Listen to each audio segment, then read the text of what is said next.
दोस्तों मुझे बहुत सारे डाउट्स आ रहे थे लोगों के, जिनमें एक कॉमन क्वेश्चन पूछा जा रहा था वो ये कि एनसीईआरटीज़ में कौन सी एनसीईआरटीज़ सबसे ज़्यादा इम्पोर्टेंट है जिसे हमें कवर करना चाहिए और जिनसे काफ़ी सारे क्वेश्चंस पूछे गए हैं। तो इस वीडियो में इसी क्वेश्चन को टैकल करेंगे कि एनसीईआरटीज़ को किस तरीके से पढ़ें और कौन कौन सी एनसीईआरटीज़ सबसे ज़्यादा इम्पोर्टेंट है। तो सब्जेक्ट वाइज हम बात करेंगे। सबसे पहले हिस्ट्री से शुरू करते हैं। तो देखिए हिस्ट्री में दो तरह की एनसीईआरटीज़ बुक आती हैं, पहली ओल्ड वाली, दूसरी न्यू वाली। तो जो ओल्ड एनसीईआरटीज़ हैं हिस्ट्री की, उनमें एंशिएंट, मेडिवल और मॉडर्न, ये तीन बुक्स आती हैं, जिनमें से मॉडर्न वाली ओल्ड एनसीईआरटी आपको नहीं पढ़नी है, केवल एंशिएंट और मेडिवल कवर करनी है। और इनके ऑथर का नाम मैंने आपको बता दिया था लास्ट की वीडियो में, आप ज़रूर देखिए उसे। मैंने और कुछ एक्स्ट्रा बुक्स भी बताए हैं जो आपको हर हाल में रेफर करने हैं फॉर हिस्ट्री। तो एंशिएंट में देखिए आर.एस. शर्मा बुक के ऑथर का नाम है और मिडिवल के लिए सतीश चंद्रा। ना न्यू में अगर बात करें तो देखिए न्यू वाली जो एनसीईआरटीज़ हैं वो 6 to 12 तक की आती हैं, बट इनमें है आपको केवल 6, 7, 8 पढ़नी है। 9, 10 आपको नहीं कवर करनी है। 9, 10 में बिल्कुल आप कह लें सारी चीज़ें रिपीटेड हैं। और जो 11, 12 की थीम्स वाली एनसीईआरटी हैं वो सिविल सर्विसेज के पर्सपेक्टिव से बहुत ज़्यादा इंपॉर्टेंट नहीं है, बिकॉज जो मॉडर्न हिस्ट्री वाले कॉन्सेप्ट हैं वो आप बाकी बुक से कवर करेंगे, स्टैंडर्ड बुक से, जैसे स्पेक्ट्रम हो गई, और कुछ स्पेसिफिकली पोर्शन के लिए अदर बुक्स भी आप रेफर करेंगे। बट थीम्स वाली एनसीईआरटीज़ उतनी ज़्यादा इंपॉर्टेंट नहीं है, बिकॉज जो ओल्ड वाली एनसीईआरटीज़ में हिस्ट्री के कॉन्सेप्ट है वो तो मिल ही जाएंगे, और जो मॉडर्न वाली एनसीईआरटी है उसके लिए स्पेक्ट्रम और अदर बुक्स भी हैं। तो इस तरीके से, लेकिन देखिए सीडीएस, एनडीए या यूपीएससी के द्वारा जो डिफेंस एग्जाम्स लिए जाते हैं, अगर उनके लिए आप प्रिपेयर कर रहे हैं तो सबसे ज़्यादा इंपॉर्टेंट है आपके लिए थीम्स वाली एनसीईआरटी। तब आपको ओल्ड एनसीईआरटी नहीं कवर करनी। तो यहाँ पे आपको ध्यान रखना है, बिकॉज क्वेश्चन देखिए प्रीवियस ईयर क्वेश्चन के ट्रेंड के हिसाब से मैं बता रहा हूँ। आगे जो वीडियोज आएंगी उनमें मैं प्रीवियस ईयर क्वेश्चन को जब डिस्कस करूंगा ईयर वाइज, तो उस टाइम पे मैं दिखाता चलूंगा कि किस बुक से सबसे ज़्यादा वेटेज है। तो उसके अकॉर्डिंग अगर मैं बताऊं तो सिविल सर्विसेज के लिए, तो सिविल सर्विसेज के पर्सपेक्टिव से आपको केवल एंशिएंट और मिडिवल ओल्ड एनसीईआरटी की पढ़नी है, और उसके बाद जो न्यू वाली एनसीईआरटीज है उनमें बस आपको 6, 7 और 8 कवर करना है। क्यों? क्योंकि जो बॉक्सेस हैं वो काफ़ी ज़्यादा इंपॉर्टेंट है। इसके अलावा बेसिक फाउंडेशन इस्टेब्लिश करने के लिए ये बुक्स काफ़ी बेहतर है। और देखिए ये सारा मैंने कवर कर दिया है, आप प्लेलिस्ट में जा करके देखेंगे तो प्रत्येक चैप्टर मैंने इस तरीके से पढ़ाया है कि चैप्टर के एंड में यूपीएससी के द्वारा जो परीक्षाएं आयोजित की जाती है उनमें पूछे गए सभी सवालों को हर चैप्टर के बाद डिटेल्ड वे में डिस्कस किया है। Now coming to geography. देखिए जोग्राफी में कौन कौन सी एनसीईआरटीज आपको कवर करनी है। तो 6 to 12 तक की एनसीईआरटी में 6 to 10 तक आपको नहीं कवर करनी है, बिकॉज 11, 12 की ज्योग्राफी में सारी चीज़ें यहाँ पे सारे कॉन्सेप्ट ऑलमोस्ट रिपीट हो जाते हैं। बट बिल्कुल आप बिगिनिंग स्टेज में हैं, ग्रेजुएशन के फर्स्ट, सेकंड या थर्ड ईयर में, तो आप इन बुक्स को देख सकते हैं, बेसिक फाउंडेशन के लिए अच्छी हैं। बट 11, 12 में सारी चीज़ें रिपीट होंगी और क्वेश्चन भी यहीं से पूछे जाएंगे।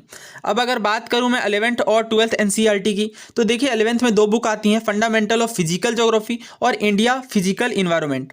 तो ये दो बुक सबसे ज़्यादा इंपॉर्टेंट है, खास करके ये फिजिकल ज्योग्राफी वाली। कई सारे इसमें कॉन्सेप्ट्स हैं, और अगर आप इन कॉन्सेप्ट्स को अच्छे से प्रिपेयर कर लेंगे तो काफ़ी सारे क्वेश्चन आपको डायरेक्ट प्रीलिम्स और मेंस में देखने को मिलेंगे। इसके अलावा अगर मैं बात करूं 12th की ज्योग्राफी की, तो ये दो बुक्स आती हैं, इंडिया पीपल एंड इकोनॉमी और फंडामेंटल ऑफ ह्यूमन ज्योग्राफी। तो ह्यूमन ज्योग्राफी के कुछ कॉन्सेप्ट्स भी काफ़ी इंपॉर्टेंट है, बट प्रीलिम्स के परस्पेक्टिव से बहुत ज़्यादा इंपॉर्टेंट नहीं है। बट फिजिकल ज्योग्राफी और इंडिया का फिजिकल इन्वायरमेंट, इनसे डायरेक्ट क्वेश्चन आपको काफ़ी सारे देखने को मिलेंगे।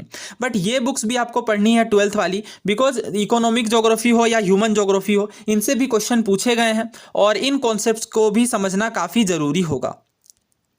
नाव इन बुक्स को पढ़ने का तरीका तो ये है कि प्रत्येक चैप्टर या कॉन्सेप्ट को आप पढ़ें और उसके बाद देखें कि क्वेश्चन पूछे गए हैं या नहीं इस टॉपिक से। और देखिए जब मैंने अभी हम फंडामेंटल ऑफ फिजिकल ज्योग्राफी को कवर कर रहे हैं और इसमें हमने कुछ चैप्टर्स कवर किए हैं, आई थिंक 7 चैप्टर में हमें, और प्रत्येक चैप्टर के एंड में मैंने यूपीएससी के प्रीवियस ईयर क्वेश्चन को कवर किया है। तो इसी तरीके से आपको भी इन बुक्स को कवर करना है, तभी आपको एग्जैक्ट क्लैरिटी मिल पाएगी कि किस बुक की कितनी वेटेज है एग्जाम में। नाउ बात करते हैं पॉलिटी की। पॉलिटी के कौन कौन से एनसीईआरटीज इंपॉर्टेंट है। तो देखिए अगेन आपको 6 to 10 तक की कवर नहीं करनी, बट 11, 12 की काफ़ी ज़्यादा इंपॉर्टेंट है। तो इनमें से अगर आप बुक देखें इंडियन कॉन्स्टिट्यूशन ऑफ वर्क, तो ये बुक से डायरेक्टली यूपीएससी सिविल सर्विसेज में कई सारे क्वेश्चन पूछे गए हैं। और जो फाउंडेशनल कॉन्सेप्ट हैं कि हमारे संविधान का निर्माण कैसे हुआ, या हमारे देश में जो पॉलिटी है वो काम कैसे करती है, एग्जीक्यूटिव, जुडिशरी, लेजिस्लेचर, इनके बीच क्या रिलेशन है, ये चीज़ें समझने में काफ़ी इंपॉर्टेंट होगी ये बुक। और इसके अलावा और भी बुक्स हैं 11th क्लास में, आप देख सकते हैं। पॉलिटिकल थ्योरी वाली बुक है, कंटेम्पररी वर्ल्ड पॉलिटिक्स है और politics in India since independence है। बट अगर आप देखें प्रीलिम्स के पर्सपेक्टिव से तो ये जो दो बुक हैं, इंडियन कॉन्स्टिट्यूशन एट वर्क और पॉलिटिकल थ्योरी, ये दो बुक्स सबसे ज़्यादा इंपॉर्टेंट होंगी। और इसके अलावा पॉलिटी के लिए ऑफ कोर्स आपको Indian polity by M Laxmikanth cover करनी ही है, और मैं भी चैप्टर वाइज इस बुक से पढ़ा रहा हूँ और हर चैप्टर के एंड में प्रीवियस ईयर क्वेश्चन भी डिस्कस कर रहे हैं हम लोग, तो उन वीडियोज़ को भी आप रेफर कर सकते हैं प्लेलिस्ट से जा करके। दोस्तों ना बात करते हैं इकोनॉमिक्स की, तो देखिए इकोनॉमिक्स सबसे ज़्यादा कन्फ्यूजिंग लगता है एस्पिरेंट्स को। तो इनमें दो तरीके की आती हैं, मैक्रो और माइक्रो। एनसीईआरटी की मैं बात कर रहा हूँ, तो एनसीईआरटी में दो तरीके की बुक आपको देखने को मिलेंगी, मैक्रो इकोनॉमिक्स और माइक्रो इकोनॉमिक्स। तो ऑफकोर्स यहाँ पे जो मैक्रो इकोनॉमिक्स है वो ज़्यादा इंपॉर्टेंट है, ना कि माइक्रो इकोनॉमिक्स। माइक्रो इकोनॉमिक्स से बहुत कम क्वेश्चन आते हैं, 2-3 सालों में कभी कभी एक क्वेश्चन आ जाते हैं, तो उसके लिए आपको पूरी बुक पढ़ने की नीड नहीं होगी, केवल आप प्रीवियस ईयर क्वेश्चन को एनालाइज कर लेंगे और कुछ की कॉन्सेप्ट्स को समझ लेंगे तो माइक्रो इकोनॉमिक्स में आपका काम हो जाएगा। बट मैक्रो इकोनॉमिक्स को काफ़ी डिटेल्ड वे में एनसीईआरटी में समझाया गया है, तो इसे आपको ज़रूर रेफर करना है। तो ये क्लास 12th की बुक आती है इंट्रोडक्टरी मैक्रो इकोनॉमिक्स, इसे आप रेफ़र कर सकते हैं। और इसके अलावा मैंने कई सारे वीडियोस बनाए हैं प्रीवियस ईयर क्वेश्चन की, जब मैंने इकोनॉमिक्स एनालिसिस की है। तो देखिए जब भी मैं कोई क्वेश्चन कवर करता हूं तो उसके टॉपिक के डेप्थ में जा करके उनसे इर्द गिर्द जितने भी क्वेश्चन पूछे गए हैं उन सभी क्वेश्चन को भी कवर करता हूँ। तो ये PYQ सीरीज़ आपके लिए काफ़ी बेनिफिशियल होगी। सेम हमने हिस्ट्री में भी इसी तरीके से कवर किया है। जो मेरी हिस्ट्री सीरीज़ है उनमें दो तरीके की वीडियोज़ आपको देखने को मिलेंगी। पहला तो ये कि टॉपिक वाइज एक टॉपिक को मैंने लिया और उस पर आए गए जितने भी क्वेश्चन हैं उन सभी क्वेश्चंस को डिटेल्ड वे में कवर किया। और दूसरी सीरीज जो हमने एनसीईआरटीज कवर की हैं हर चैप्टर के एंड में प्रीवियस ईयर क्वेश्चन को, तो इन दोनों हिस्ट्री की जो टाइप की वीडियोस हैं इनसे आप बेनिफिट ले सकते हैं। दोस्तों ना बात करते हैं साइंस एंड टेक के सेक्शन की।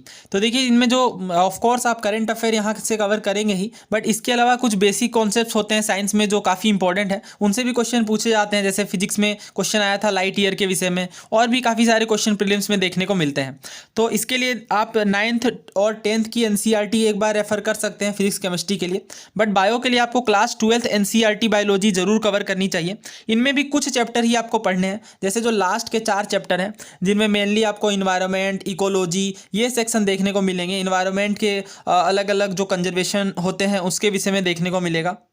तो ये हैं वो चैप्टर्स। चैप्टर 8 में ह्यूमन हेल्थ के बारे में है, चैप्टर 11 और 12 में बायोटेक्नोलॉजी के एप्लीकेशंस देखने को मिलेंगे, और चैप्टर 13 to 6 में इन्वायरमेंट के सेक्शंस। सो दोस्तों इस वीडियो में इतना ही रखते हैं। आपका कोई भी डाउट या सुझाव है तो आप डिस्क्रिप्शन बॉक्स में टेलीग्राम चैनल की लिंक मैंने दे दी है, वहाँ से आप जाकर के अपने डाउट्स पूछ सकते हैं। उम्मीद है आपको ये वीडियो पसंद आई होगी। धन्यवाद।